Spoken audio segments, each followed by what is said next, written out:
Le cortège du gouverneur de l'Ituri est arrivé en début d'après-midi de ce vendredi à l'aéroport Mourongo de Bunia, chef-lieu de la province de l'Ituri. Premier constat, les travaux d'ensemble de la modernisation de cet aéroport ont avancé à 75%.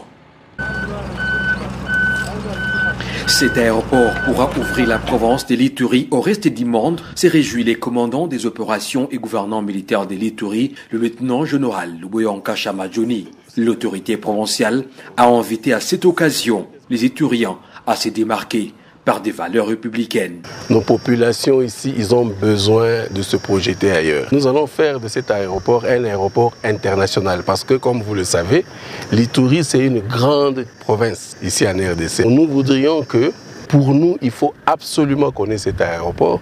C'est pourquoi, moi, je dis toujours aux Ituriens, regardez ce que nous sommes en train de faire pour que l'Ituri aille de l'avant. Et donc, ça ne sert à rien de continuer avec les violences parce que nous avons un avenir meilleur. Le numéro 1 de la province de l'Ituri a mis en garde les citoyens autour de cet aéroport qui ne veulent pas céder de l'espace pour l'intérêt commun. Il y a des citoyens ici qui refusent de se déplacer. D'abord, ils sont dans l'emprise de l'État. Ça, c'est un. L'aéroport tel que nous l'avions hérité, tel que les Belges l'avaient organisé, ces maisons ici sont dans une emprise de l'État. Bon, nous avons été de bonne foi, nous avons montré à ces populations que nous pouvons, au-delà de ça, ne fût-ce que donner une indemnité. Beaucoup de ceux qui étaient ici sont partis. Il y a des gens qui pensent qu'ils peuvent faire la guerre avec l'État. Bon, malheureusement, si nous voulons d'abord appliquer la loi, c'est eux qui sont perdants. Ingénieur Barry de la société Mogabaon qui exécute les travaux affirme que les travaux de finissage sont en cours. Les travaux de prolongement qui sont des travaux tout neufs, ceux-ci sont pratiquement terminés. Nous sommes dans la seconde phase des travaux de finition. C'est ce qui est en cours actuellement. La modernisation de cet aéroport donnera sans doute les grandes opportunités aux Ituriens qui ne cessent de saluer les travaux abattus sur l'ensemble de la province par l'administration militaire sur les plans sécuritaires et du développement. Africa Cool, la chaîne authentique. Allez, Fatizoua. 1er février 2017, 1er février 2025, 8 ans jour pour jour, où les docteurs et l'opposant congolais historique, le père de la démocratie congolaise, décédé mercredi le 1er février 2017. Restons une minute pour sa mémoire.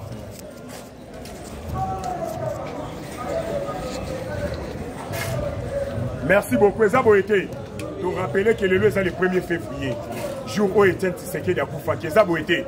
Akoufa qui mercredi le 1er février na Belgique. Ezabo été 2017, le 2025, 8 ans, jour pour jour. Ezabo été. Yamoto Tikali, une minute. Yamoto Kanisi. Ezabo été. Merci beaucoup, Anaza, le père de la démocratie. Celui qui est Telemi Boé. Nabino Boyo Kabiso, Nabiso to fait ces formations. Ezapo Natatawa. Ceux qui ont télémi boye, qui ont fait ces informations, si on a porté Bazoyoka, si on a Congo, Mokili, Mobimba, si on a Vietnam, si on a Pakistan, mais c'est mon avis sur ça pour moi, on a le pouvoir, et ça a été. Et c'est mon avis sur ça pour l'ITO habilitaki, résultat dans Yango, malgré ma camboué ça dans l'Est, mais Tokolonga parce que groupe Wane est un groupe Mouké, biso Tozamboka Mobimba. Donc, il y a lobby. Oh, bah, voyez Kisha. Baya. Na Kishasa. Beaucoup regretté pour la niveau Botama. Bosaranaga na Komande, Bosarana Abuna. Na Kishasa, beaucoup regretté pour la niveau Nzambasala Kibino Batu. Et ça, beaucoup regretté. Na Kishasa, nous avons mobilisé. Beaucoup regretté. Mon quoi, mais Kaka Bokota. Bokota. Même na Brasa Bokota. Même na Angola Bokota. Même na Bokota. Bokota. Mais Borodima. Et ça a été. Tolobi Boye. Toute chaîne de la radio ou de la télévision et tout celui qui va dire que Goma est tombé, nous allons couper les signaux de cette chaîne. Et ça a été. Tolobi Boye. Toute chaîne de la radio ou de la télévision et tout celui qui va dire que Goma est tombé, il sera arrêté. Zaboété a déclaré le président de CESAC Maître Christian Bosembe. Et ça a été. Tolobi boye. Oyo nyonso. Akoloba ke goma ekwei. Bako kanga vrai ou faux.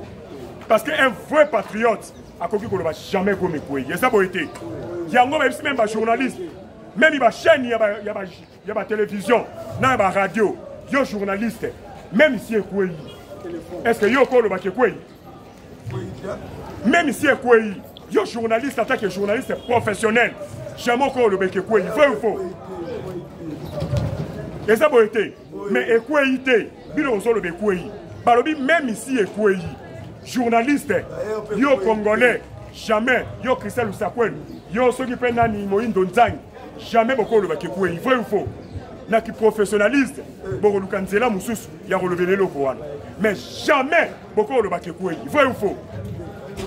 Tomoniawa, Mobutu Akimi, à l'époque, ministre des Communications et Médias, le professeur Kike Moulumba Trifon, à l'équipe, à l'objet, Mobutu ne partira jamais. Et ça a été, c'est l'esprit patriotisme.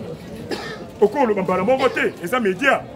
Tomoni, Laurent Désiré Kabila, Babomi a Koufi déjà. Même ministre de la Communication et Médias, l'équipe. Alors, tata mokonzambo kaza malade, azimwa pota na lokolo. Akero. Et ça a été. Parce que yonani, ozo kolwa ke comme ekwei.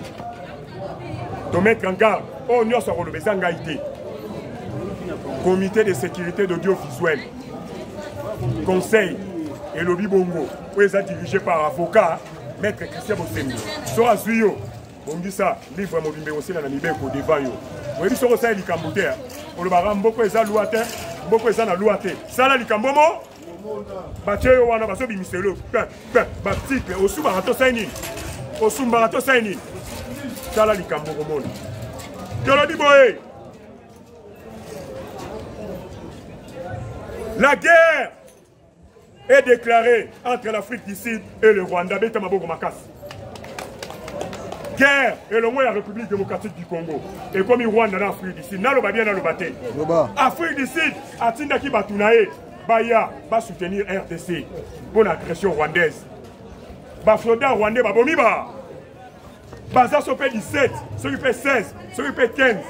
Babomi Bango. Afrique du Sud, la Sil Karata Saini. Asiliki, Alobi Bendabika, Ngana Rwanda, Bitumba, et Bandarate Saini. Kalamingite. Babylone recoute bandit déjà Kokita. Rwanda, Toroyoki na Sango. Azateti a manqué le président Afrique du Sud, a manqué le président Angola. Asumba Nganda Tipoi. Yama Karabatunyo. Asumba Nganda, le président rwandais. Asumba Nga. A manqué le président Afrique du Sud, a manqué le président Angola. Mais te remercier le peuple sud-africain, le peuple Zoulou. Merci. Bazalo kwa Lamuka Awate. Batia ba panier, baloba wa lingi nanga, na wa lingi nini. Mais bango, bat basiliki mingi za bopoza, vrai ou faux. Babibino, bon manqué président na biso, bopoza, pouvoir kutuna no suite. Bino, bon manqué président na biso, bino Rwanda. Bon sara na biso. Bitumbe bandarate saini. Wana sko biso tozo sepe la parce qu'avantage est à côté na bi. Tant Afrique ici la zoya, biso tozo sangana. Ato zanani, ato côté du Rwanda. Toko beta, yezabo été. Nalobi déjà, la guerre est déjà déclarée. Vrai ou faux? Dans le niveau, Willy Ngoma a voulu faire croire à l'opinion nationale et internationale les sujets qu'il a présentés comme mercenaires au sol de la République démocratique du Congo sont en réalité des alliés des AFC et M23. Vrai ou faux? À terre du cinéaste de Paul Kagame, véritable agresseur de la République démocratique du Congo. Nalo ba bien nalo baté. Willy Ngoma, alinga sala ba fantir. Théâtre comme ikuna na est. Yango moni bilongo nyoso ba biso kondimate. Ba yeli o photo kondimate. Ba yeli o vidéo kondima. Asali asko sala ndika kangi ba mercenaire yo. Biso ba futa biso $100. Bino ba so $8,000. Bino banani. Tozo bunda pona intérêt bana na biso. Allez fukama. Yo ko tumusa kisodali. A poulet bango, on dirait banyama. Total arabe, bandi o matcha bango sope na hélicoptère, sope na libumundunda. Ba on peut ça bango. Nalobi hein, so on peut se mutumbo taboui. C'est un message mo ya maka. C'est que relation za maka. Siko yondeli nyo gangeli batu.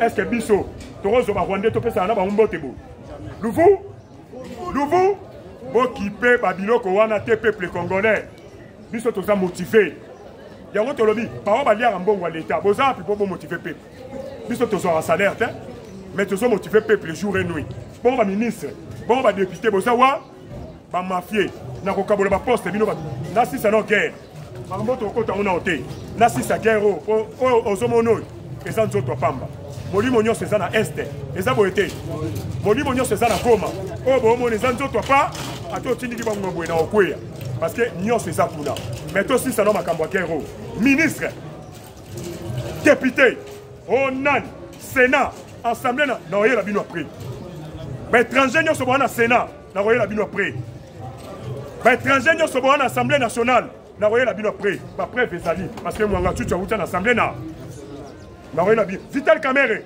yom tozo dirigeant assemblée nationale wana keba kosala manœuvre kuna te tozo ya tosisa na guerre wana bimisa da batu bapaya nyonso baza na groupe na wana ya assemblée nationale bimisa bapaya nyonso Vital Kamerhe na yebisi yo bimisa bapaya nyonso baza na assemblée nationale soki te il y aura des grincements de dents et des tremblements de terre soto osisi guerre après na baluki boy on a ça na kuna naza wate naza kuna so na sisi na baluki boy sama lukonde bimisa étranger nyonso baza na groupe no wana ya Sénat wana d'ailleurs Sénat fallait salater vous consommez l'argent de l'État pour rien vous ne faites rien vrai ou faux si on a qui sénateur mon kabimi a motivé peuple banda guerre et banda qui si on a qui sénateur mon kabimi na mu continuer ma sama lukonde bazo motiver peuple ba bon kabimi na banda na soye na bino après guerre ici la nan pour lapa na sengi na gouvernement l'État pas supprimer Sénat wana les aboyete bazo zo ba 100 000 $, ba 80 000 $. Bosala ni na Sénat na tuna bosala ni na Sénat nous devons supprimer le Sénat totikala na Assemblée nationale Vital Kamerhe yope na Assemblée nationale totikala na bino tia makambo nyonso na mesa kwela biso makambo molilité fosa la keba kwela biso makambo molilité zaboyete a raison de force zolo baboui peuple a likolo batu nyo article 5 de la constitution le peuple est souverain ezaboyete peuple sera le bien pour l'Assemblée nationale a bon bien bon monter Assemblée nationale c'est quoi sur le bien pour ma peuple et coca Tolodi Boye le ministre de la Défense congolaise nationale et ancien combattant Maître Guy Kabongo Mwadiamvita demande à l'armée congolaise de récupérer tous les territoires occupés par les M23 et demande aux jeunes de s'enrôler massivement. Et ça a été ministre de la Défense Nabiso Lobby, qui m'a dit tous à la mobiliser, tous caporal, général, major, sergent, angida, biso nyonso, capitaine, tous à la bomo, tous là, ma territoire nyonso wana. Oh nyonso wana ezala maboko mapaya, tous la yango, parce que biso nde bakolo mboka. Et ça a été. Tolobi Boye, nous demandons au chef de l'État de réunir les deux chambres pour faire la guerre avec le Rwanda. Vrai ou faux?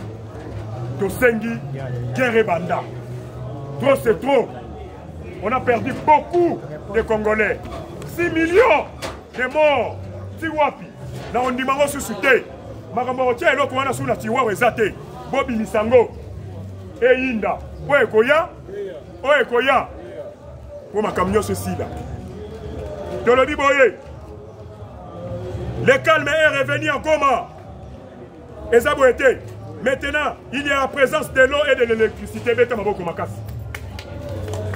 Moutako Sayote.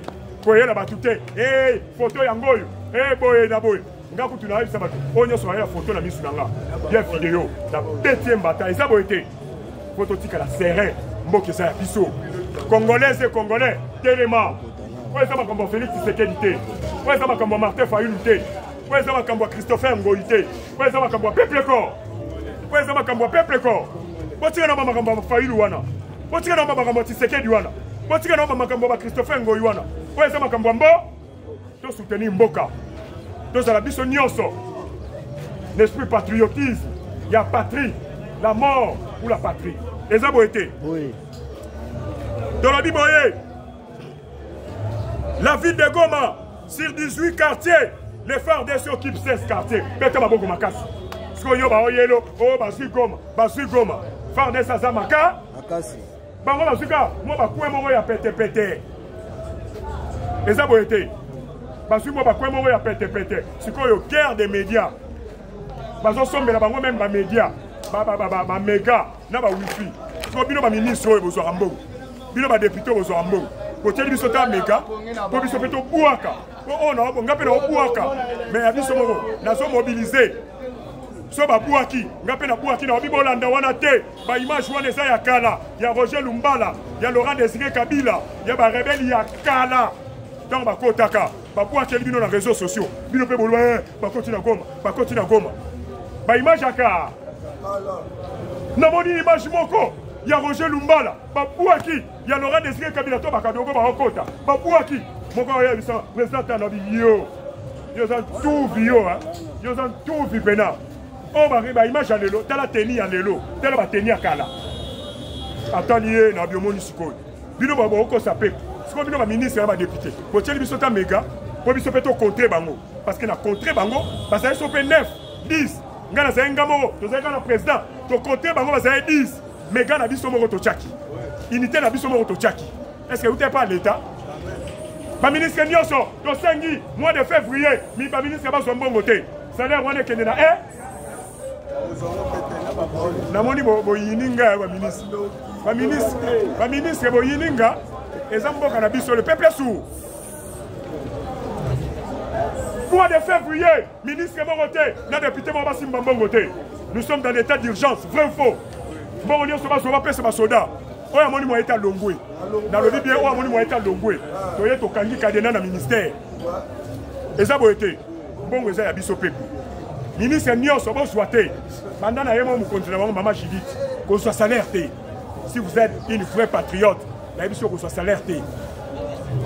Dans ne sommes pas en tant que Premier ministre, en tant que collègue à IDPS. Si vous appelez un vrai IDPS, ministre va soit alerté. Tu n'as pas de soda. Et tel ngaïté, son monument B, au Longwe, nous avons un état de chance. Nous avons appelé à Wate. Il y a un bon manga, dans la Goma. Oh, nous ne pas. Dans le Biboé, le calme est revenu. La ville de Goma, c'est 18 quartiers, les affaires des s'occupent 16. Une ville de 670 millions d'habitants. Et ça a été. Dans le Biboé, un groupe des évêques sont unis et révolte contre le cardinal Fidelo Ambongo pour sa mauvaise gestion. Vrai ou faux? Bapesa Kibango, $1 million par diocèse. Basa 47 églises. Et ça dit 47 millions. Bango Bazunion son approché. Fati était yayo. Ba réveil, au Pessi Bango le roté. Ba topé Simbongo. Bango Ba Luka Bengano na pouvoir. Était yayo place aux ana Oya. Et Talinga été. Au Pessi 47 millions par l'église catholique.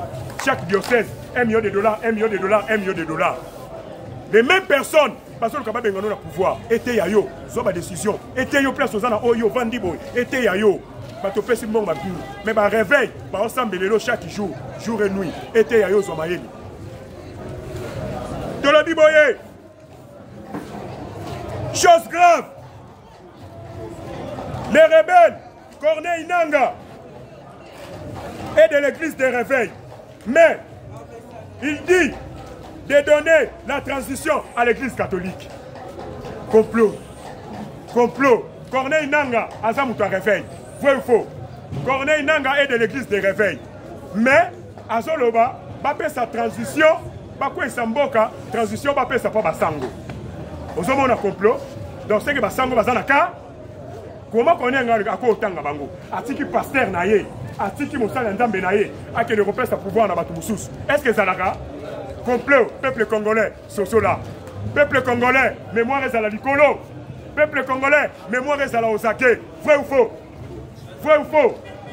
Aza pasteur, Aza na pasteur naye, Aza na congrégation naye, mais à lobby, va faire sa transition d'église catholique. Dans la place Tosoke. Toyeba, Nanya Zanan. Et ça a été. Tolodi Boye, aussi ça. Nous devons changer la constitution. Vrai ou faux? Attends, Zana Goma. Nous devons changer la constitution. car cette constitution était mal élaborée, mal conçue. Vrai ou faux? Et puis elle ne reflète pas l'image de la population congolaise. Inventée par des étudiants belges à l'université de Louvain. Sur 21 personnes qui ont rédigé cette constitution, il y avait 18 étrangers et 3 Congolais. Si vous avez dit constitution, tu as rédigé qui est étranger, bazaki 18. Congolais, bazaki 17. Nous sommes 21. Si vous 18 contre 3. 3 wana bogolobani. Avantage nous sommes. Et qu'il vrai ou faux? Nous appelons le peuple congolais à la mobilisation et à la vigilance sur toute l'étendue de la République démocratique du Congo et de signaler tout suspect dans les quartiers, communes, églises, bars, hôtels, terrasses, écoles, marchés, frontières, même dans des réseaux sociaux. Vrai ou faux? Tolobi suspect nyo sur Romona. N'a l'église, n'a l'école, comme sous la bataille va qu'il y ait l'église. Dans une opération Kanga Munguna. Vrai ou faux? Opération Kanga Munguna na Kinshasa. Nous mettons en garde au Keba, Congo Brazza, ceux qui Rwanda mais qui koyela na sima na bino, vous allez regretter. Nengeni nzamba sala bino ba. Les aboité. Ba Brazzavillois, to kebisi bino. Tout tentative de suspect, même pas soupçonner bino. Bokeba. Première chose to sala bino bolana no mulili. Les aboité. Bolana mulili. Deuxième chose, to bombarder bino. Village ville na bino on est à 7 communes.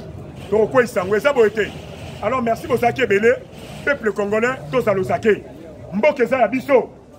Awe za makambo yo ya mukondine mon côté. Awe za makambo ya mboka mobimba. Totelema, poto bundela mbo. Merci na Félix Antoine Tshisekedi. Mukwa tombolo mwamba ilwa kaninda. Subwa bilumbu fumwa jitunga mutu akompala. Mwamba ya bitala. Eza boete. Merci na maman Marthe Kassalu. Maman na biso. Wabanda yo article na biso biloko. Tant Mobutu zo kanga kanga biso, tant Kabila zo kanga kanga biso, maman Marthe Mutwanda yo tiki la biso shima. Merci la maman Denise Nyakero, seme ki na biso, soko simbi seme ki na biso, to betio. Merci na Bertin Ilunga mon frère propre, Lucie Tembo mon frère propre, Ipouboul. Merci na maman Thérèse Bakempa, en direct que les États-Unis tobo sanioté. Couple pasteur John Ngunza, na maman Jeanne Ngunza, na Angleterre tobo sanioté. Maman Aimé, na Angleterre la bois noir, tobo sanioté. Élisée Tibobois, Nabosano pour soit 0, Élisée Tibobois, toujours au top. Kala, Sandal, qui t'offre, on dirait mon apoto. Merci, Pinonio Sobolanda et Bisso. Ceux qui vont se faire la quitter, vont tenir Bisso Riguerté. Bon, ceux qui vont se faire la quitter. Plus 243, 81 059 75 03. Plus 243, 81 059 75 03. Dokutana, Bisso Nyoso, Po, Tosala, Makambu, y'a bien. Tosa en état d'urgence. Opération Kanga Munguna. Tous les Rwandais, aux armée, aux la police, Dima, aux l'Assemblée nationale, partout, même partout, je m'en fous. Au Bimanamboka, Tolintotika la Bisomoko, Banamboka Totelema, plus 243, 81 059 75 03. Benga, au soutenir, soutien Zara Mbongote, Benga Biso, au Pesa Biso Bibundeli, Oto Bunda, na Rwanda, Oto Bunda, na Rwanda Bazao. Benga, au pesa biso chintu. Benga, au pesa biso matériel. Benga, au sambele la biso. Benga, au pesa biso moral. Conseil na yo, et rosala bien. Et ça, bon été. Merci, Botika Malam. Bon week-end à tout le monde. La suite, à la prochaine édition. Même heure, même chaîne. La suite, au prochain numéro.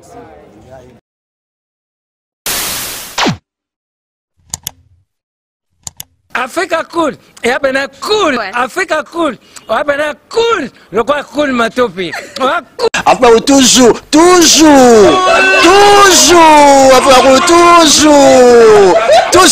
après c'est bon. Et ça chaîne est bien, et puis vous êtes très rapide. Et ça très rapide, et ça chaîne moko, bako ça a bien confiance. En tout cas, nazo senga na bato oyo nanu ba souscrire te bazwa. Donc, eza vraiment neti oyo balobaka ke buka lelo, lamba lelo, lia lelo. Vous voulez le Congo? Pour que le Congo devienne cool, pour suivre les cool analyses, alors revenez et abonnez-vous massivement. Massivement. Alors, beaucoup de gens ils pensent que l'Afrique cool donne l'information en temps réel.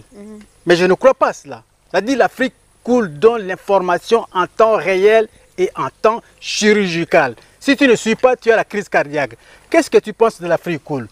C'est PPL.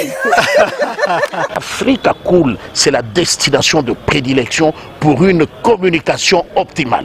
Longo Dianabino Mama. Africa Cool Télévision est une chaîne qui est en train de réunir toutes les tendances.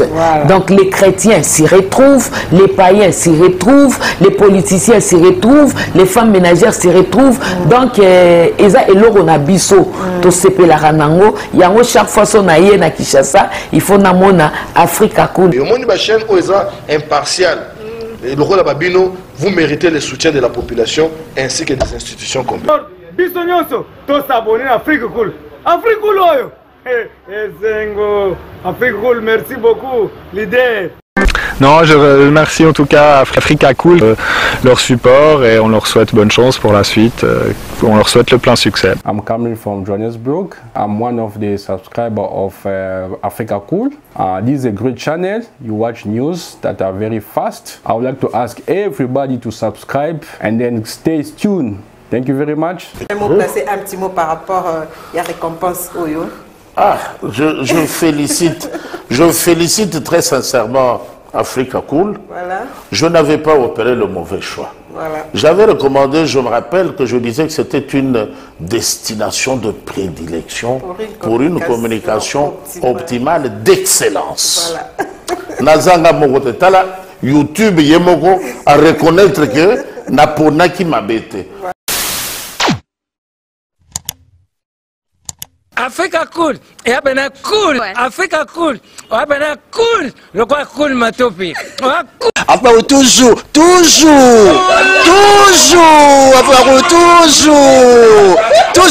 enfin, c'est bon. Et ça chaîne est bien, et puis vous êtes très rapide. Et ça très rapide, et ça chaîne moko, bah quoi ça a bien confiance. En tout cas, nazo senga na bato oyo nanu ba souscrire te bazwa. Donc, eza vraiment neti oyo balobaka ke boka lelo, lamba lelo, lia lelo. Vous voulez le Congo? Pour que le Congo devienne cool, pour suivre les cool analyses, alors revenez et abonnez-vous massivement. Bobozana Moana, massivement. Alors, beaucoup de gens ils pensent que l'Afrique Cool donne l'information en temps réel. Mais je ne crois pas cela. C'est-à-dire l'Afrique Cool donne l'information en temps réel et en temps chirurgical. Si tu ne suis pas, tu as la crise cardiaque. Qu'est-ce que tu penses de l'Afrique Cool? C'est PPL. Africa Cool, c'est la destination de prédilection pour une communication optimale. Longo Dianabino Mama. Africa Cool Télévision est une chaîne qui est en train de réunir toutes les tendances. Donc les chrétiens s'y retrouvent, les païens s'y retrouvent, les politiciens s'y retrouvent, les femmes ménagères s'y retrouvent. Donc Eza Eloro Nabiso, to sepe la ranango, yango chaque fois son aïe na Kinshasa, il faut namona Africa Cool. Et au monde de la chaîne Oeza impartial. Et le rôle de Babino, vous méritez le soutien de la population ainsi que des institutions complètes. Biso nyonso to s'abonner à Africa Cool. Africa Cool oyo. Zengo. Africa Cool, merci beaucoup leader. Non, je remercie en tout cas Africa Cool, leur support, et on leur souhaite bonne chance pour la suite. On leur souhaite le plein succès. I'm coming from Johannesburg. I'm one of the subscribers of Africa Cool. This is a great channel. You watch news that are very fast. I would like to ask everybody to subscribe and then stay tuned. Thank you very much. Je vais placer un petit mot par rapport à la récompense Oyo. Ah, je félicite très sincèrement Africa Cool. Voilà. Je n'avais pas opéré le mauvais choix. Voilà. J'avais recommandé, je me rappelle que je disais que c'était une destination de prédilection pour une communication optimale d'excellence. Voilà. Nazanga Mogotala, YouTube Yemoko à reconnaître que Napona qui m'a bêté. Au moins, il y a un choix to salaka, ba réflexion to salaka. Tu as abonné à Africa Cool. Comme ça, tu partages. Bravo Africa Cool. Merci beaucoup. Bravo Bino. Tu peux s'abonner parce que trophée Ezali à Bino. Ezali partagé. Voilà. Moi, je me sens aussi copropriétaire. Il y a un prix Oyo. Voilà. Bravo Africa Cool. Merci beaucoup.